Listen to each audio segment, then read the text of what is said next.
you're working your job, and then you get a call that a sexual predator and somebody that has been known to hurt others and resist police officers, that has been known to try to hurt police officers, was trying to attempt to steal a car that had an open warrant.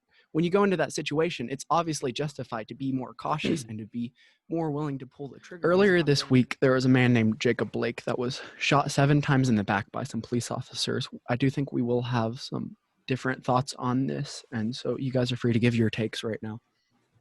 I was getting some updates on the news with the issues with it, and the problem is that a lot of people tend to try to jump on this because with everything so tense right now in America, it's like everyone wants to see, a white guy or a cop shoot a black man, and then boom, they go and riot and loot more. The problem is that when the context came out more, it seems that not only did he have a criminal record and a warrant, but also apparently he had a knife on the floorboard of his car, and he was about to reach in and grab it.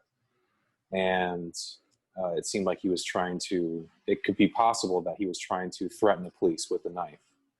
So the problem with these issues is that it's a lot of gray. It's not black and white like everyone wants to make it to be. Yeah, I will lay out the facts of what has happened. This man, he didn't have a clear background like other figures that we have seen that have experienced quote unquote police brutality. Each case is different, so I will give them that. But he did have a background of sexual assault. He did have a background of resisting from police officers. Not that that matters in this case, but I'm just laying it out so that we can know his history and know what the cops were expecting looking forward, because they got a call. They searched him up on the computers, and they saw that this guy that was known for sexual assault and resisting arrest was at a person's house trying to steal their car. And he had an open warrant on him as well, and so they were allowed to arrest him whenever on site. And so then they get there. He's at the exact opposite part of the driver's side. They try to tase him after he resists arrest. Then he kind of walks over to the driver's side door, crawls in there for presumably what we think was a knife, because he even admitted to that, and they found that later in evidence. He goes for the knife. They shoot him 7 times in the back. I think the legality side of this, I think it's ethical. I don't think the cops are going to get in any trouble for this just because of the protocol. Yeah. So I think there's definitely an interesting thing to consider here. And it is a lot of things are brought up here. A lot of things brought up, whether it be his criminal past, his record, what was going on previously before the scene.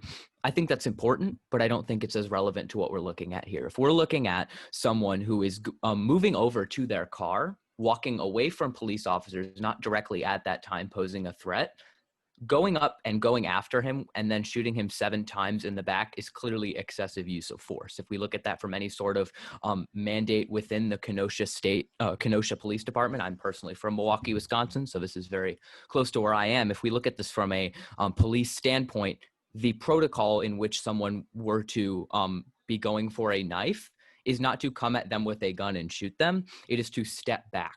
Because if we are looking directly, I don't know if you'd be interested in this, but just recently, obviously when this came out, there was a video released of the same Kenosha Police Department when an actual very similar situation, actually probably a lot worse than Jacob Blake, occurred, in which a white civilian actually was not complying with officers. He was on the ground. He ended up not complying, getting up, running away, trying to get in his car, very similar to how Jacob Blake was. He actually ended up pushing the cop. The cop tased him the same way he tased Jacob Blake. And then the dude ran after him, and the cop literally ran away. So, I mean, it was a clear example of, in this instance, there was someone running at a police officer, and the police officer chose to back up. When in the other instance, Jacob Blake was walking away and they decided to go after him and, shoot him in the back. So, I mean, we can make presumptions all day of, was he going directly for a knife? And did the cops know that he was going for a knife? Did the cops know that he was going for the knife in the car? We can say that the knife was in the car. And yeah, I obviously acknowledge that, but do we not know that he was getting in his car? I acknowledge he had a warrant for his arrest. That is very clear. That is fair, but arrest doesn't mean you shoot someone 8 times in the back. I mean, if he had a knife, you could wait for him to get the knife out. And if he starts running at you, then you have probable cause. But I don't think you had probable cause at the point of shooting. I don't think you had probable cause to lay 7 bullets in him. I mean, 7 bullets is already outrageous in that sort of point blank range. So I think this just comes down to, whether it be better, de-escalation training and things of that sort. But I think in general, we can kind of conclude from this that it's definitely used on the part of the police officer. So we can argue on the ethicality of whether or not they should have stepped back or taken the fight, but I don't think we can argue on the amount of bullets that were shot, because I did read some FBI witnesses, some FBI's explaining why police shoot so many times. And the reason for that is they're shooting in non-lethal spots like the tissue of the back. And the thing about that, though, is somebody is still going to be more than able to pick up a fight after you do that. And so it's not uncommon to lay 7 or 8 shots in on somebody, especially if they are at a weapon, because I don't think we can argue whether or not the weapon was next to him, because he went for the floorboard of the driver's side. He didn't necessarily go for the seat, and the floorboard is where the knife happened to be located. And so you kind of just have to put 2 and 2 together there, I think. And but to be said, 7th shots I don't think is outrageous at all. I mean, if we're looking at this from obviously, as you said, an ethical standpoint, I do believe that there needs to be some sort of protocol that has taken place in which we aren't shooting people in the back. I think shooting people in the back when they're actively retreating from a situation, whether it be the situation we witnessed with Jacob Blake there as he's going for his car, I don't believe them running up to him, especially when there's 2 officers already there who grabbed his shirt and could have, instead of grabbed his shirt, grabbed his shoulder and pushed him against the car. There were 2 officers there that could have prevented him from getting that without using lethal force with the gun. So I think that is important to look at when we're considering. So I agree with the last part, that police training isn't adequate with physical altercation, because I do think that the physical and cognitive requirements need to be raised. But with this certain situation, he went to the very opposite of the car, the farthest part of the car that he could have gone to retreat. And not only was he going to retreat, he stopped when he got to the floorboard. He didn't continue to climb. And well, so he was being dragged by his shirt. Wouldn't you agree if you're being pulled back and then shot before he even reached the floorboard? But he was going in the left to where the floorboard is, opposed to the right where the seat is. Because when you get in the car, you don't go left and then go up and climb. We can look at that as like a semantical detail, but this is the issue I have, is we can't know. We really can't know. And you know what? If the police officers had, I mean, especially with his wife and kids in the car, figured out he ends up getting the knife, gets out of the car, then this situation becomes much more black and white rather than what happened right here. I think it becomes much more probable cause if someone gets a knife and comes out of the car. Then you would have much more probable cause to do necessarily what the police did. But I think shooting in the back, especially, you say 7 times isn't excessive. I think, police are often taught, there are many cases in which police are able to incapacitate someone or, stop them without shooting them 7 times. I think that's an interesting way to consider if we're going to look at that from a purely, realistic standpoint. I think that's contrary to what they're taught, though. And I think that's why it's not him being a bad police officer in the sense of how many rounds he fired. Because if they're taught to shoot so many rounds, you can't get mad at them for performing that, unless it is something completely horrible. Yeah. Okay. So wait. So I don't know where he went. He looks like he left. But I don't mean to go a little bit too off topic here. But I did just see something interesting that happened, and I don't want to connect too much to a different topic. Oh, interesting. Okay. Yeah. He was taught so that's to do why something. I specified. So it's quite different though with the science behind it, and that's why I was willing to make a exception for that.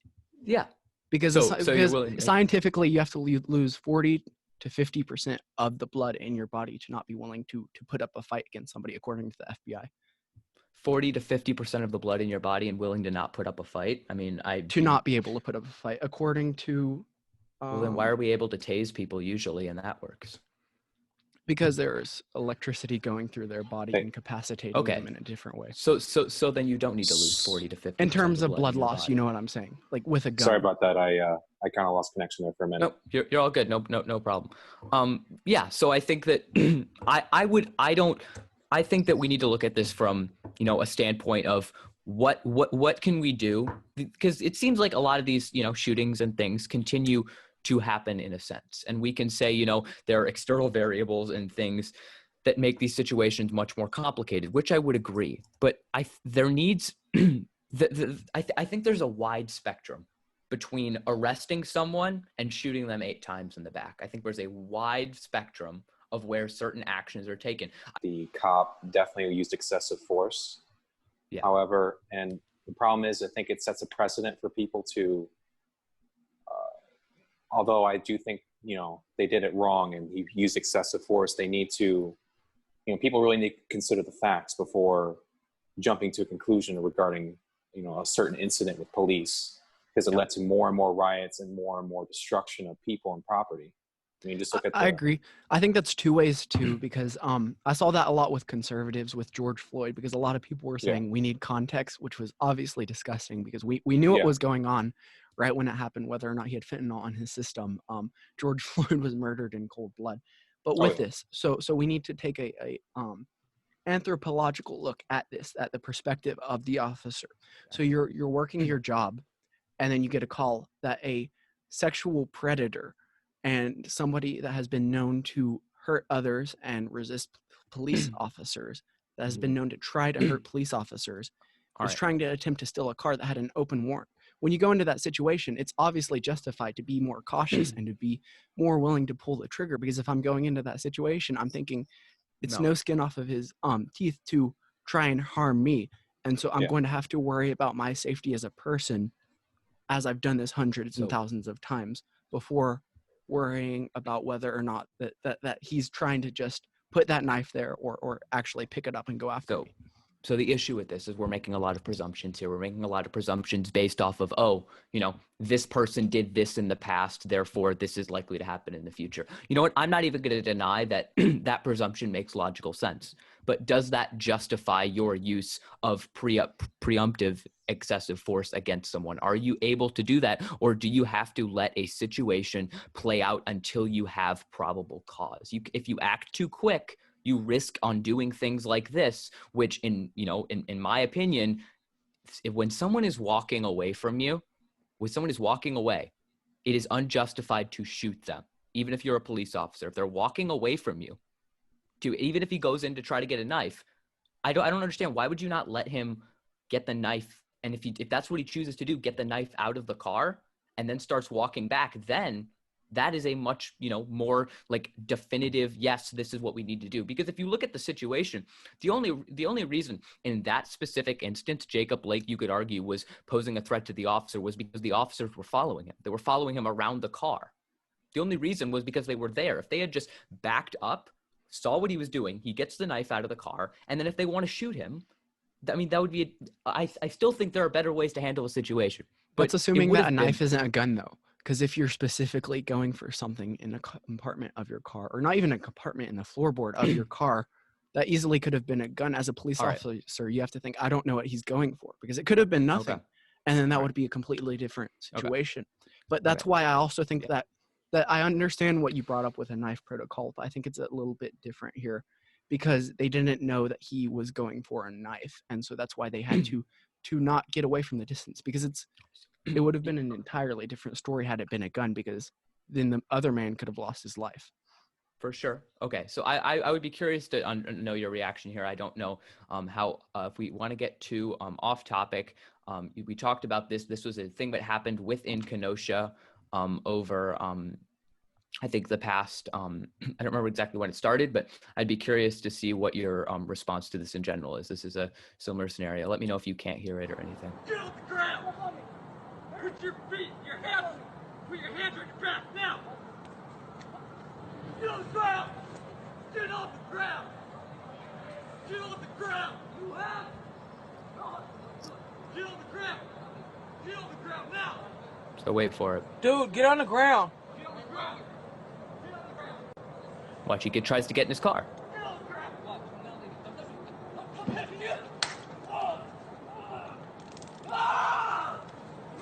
And he runs at him, and they still don't shoot. I mean, like I do think that the action in that is wrong. He didn't. Okay. The taser didn't phase him. I tries to take the cop car like GTA. Oh shit! And then they let him get back in his own car, and then he just starts driving. Yeah, so, yeah, that's insane that was allowed. And you agree with that, right? I don't believe that that he was you know, given that much freedom. that much time. Yeah. But I'm wondering, okay, I'll stop sharing screen. Which he didn't have a knife. That would have changed things quite a bit, but I still think that the officer should have used force on him. Yeah. So do you think that I think it's interesting, and obviously we can't draw any definitive conclusions because of multiple things. One, they're completely different officers. If we were to say that that's exactly the same officer, in the same exact, in that scenario, obviously then we could say, okay, this is interesting, but he chooses to take a different route when the person seems to happen to be white. But I think that when we look at it from that perspective, it's like, okay, so this police officer exhausted so many different options before and then didn't even end up doing anything of that nature. I mean, we say that Jacob Blake ended up having a knife in his car. I mean, I think when it comes down to this, it's what is the best solution here? What are the police supposed to do in these situations? And I understand that there is gray area, but I think when there's gray area, you have to err on the side of life, because whether or not you like it, you can't kill someone on the presumption that they may become a threat within the future as an officer. Otherwise, that would leave up way too much gray room for officers to literally shoot someone if they ever reach in their glove compartment. And we've seen that with Philando Castile. He tried literally to reach for his papers and the officer unloaded on him. So are we going to say whenever someone reaches for him, and Philando Castile had a history of being having a lot of traffic stops. I think it was 49 traffic stops in the past 13 years. So, but does that give the officer the right to assume the worst and assume that what they're reaching for is a weapon when they don't know that? Well, a lot of times, and it's commonly found in driving classes and driving instructions that they're telling you not to go for a glove box without direct instruction. Yes. And so I do think maybe not unloading a clip, like firing 18 shots onto somebody, but we do need to put a spotlight on one issue, which is we don't know whether or not the officer was racist, because maybe there is a chance that he just wanted to kill that guy and he had bad blood for him because of the man's skin color. But there's also a chance that he saw the knife and that he cared more about his life than a rapist that was trying to steal a random woman's car. So my 2 cents on it, or sorry, go ahead. I've been talking a lot. You should have a chance. Go ahead. Okay. Well, my thing is that I feel like, we don't know the full context, not to sound like a conservative or anything, but in those life or death situations, a lot of choices are made in 5 or 10 seconds. And it's a quick fire of your brain and trying to figure out what's the best decision to make. But my solution to the problem would be to do a lot more training for cops with de-escalation. As a security officer, I worked in there for about a year and a half in a hospital. I've dealt with a lot of situations where I had to de-escalate people, especially when they get very emotional, very angry, very irritated. And it's extremely important that you always try to not escalate the situation, because it's just going to lead to stuff like this that's going to cause a catastrophe and a whole nationwide tragedy for everyone to see. But yeah, my solution would be to train cops better, train them to talk out of problems rather than use force. I agree. And I think that's where a lot of the racial issues stem from. It's not just about race; it's about improperly trained police. Yes, because that is the root of the problem that we need to eradicate. If you compare and contrast the military requirements to the police requirements, you could be a rock star in the police and not get into the military. Yeah, that's what I would say too.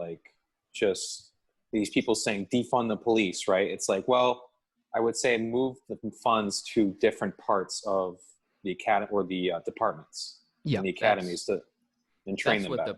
That's what the primarily, I mean, we don't want to get too off topic, but I mean, that's kind of primarily what the defund the police campaign is about. I know a lot of people take it in a lot of these, ways of, we just want to abolish all policing. It's more of I like the term reallocation better. They're reallocating resources to different departments that could better handle it. I mean, what is it? 8 out of 10 people who are experiencing issues in the home would rather have a social worker come to the house than, a police officer. So like reallocating funds to that sort of thing so that we're also not like expecting our cops to do so much, because if we're expecting our police officers to obviously be ones who enforce, whether it be traffic laws, whether it be, drug laws, whether it be drug enforcement, whether it be, obviously like taking care of violent criminals. And then on top of that being like mental health professionals, when it comes to this, it's like, well, yeah, if we can't, if they have to focus on all of that, how can we expect them to do the best possible job, which in my opinion should be the one major job of police, which would be to make sure to keep people who are violent off of, the streets, and to keep, people safe, not enforcing people who are, smoking weed or like, things of that nature. I think that's, something victimless that crime.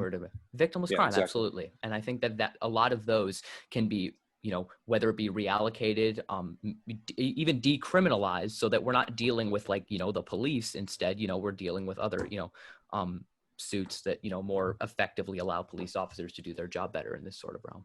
So if the defund the police movement was just that, then I would be quite apt to jump on that bandwagon. Mm-hmm. But I think we see the contrary a lot of the times. Like in New York, de Blasio just took away $1 billion from the police, and obviously like crime skyrocketed. Mm-hmm. In Minnesota, there's a huge push to abolish the police. In Cali, we're seeing similar things, and so there are quite a bit of bright liberals that want to reallocate the funds, like you, that realize that we need police, but we need better ones that absolutely higher cognitive requirements and higher physical requirements. Yeah, absolutely. And I think that a lot of that is lost in this conversation, because, everyone is obviously so angry and so divided. I think phrases of the sort like defund the police and ACAB are not effective, because they are completely lost in kind of the rhetoric behind the terms. I think that if we're looking at it from, ACAB, all cops are bastards. I mean, one, people think it's all cops are bad, which isn't what that means. But if we're looking at it from like just what people are looking like at the situation from, it's not that like every single cop is a bad person. It's that the system itself has issues and is corrupted by, the systems and the laws that are in place. So what I would say, and this is what I would say, going back to the issue of, was this racially motivated? I don't know this. I can't make a claim that he did this out of malicious intent.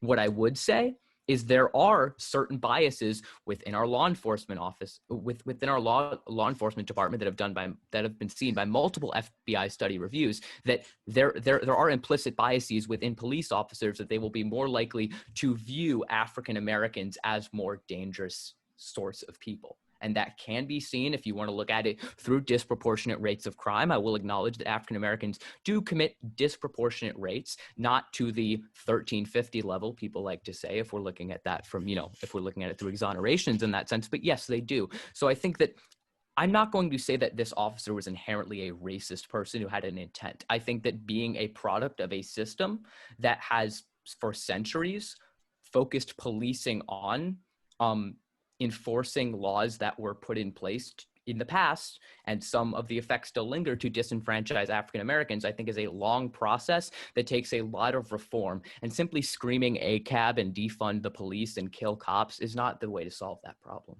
Yeah. We do have a lot to learn on this case, though. We don't know that he wouldn't have done this to a white person, which I do agree that we do see racism within police arrests. Like, I think Black people are 2.5 times more likely to be pulled over in the daytime, and then that goes back down because you can't identify see color. At night.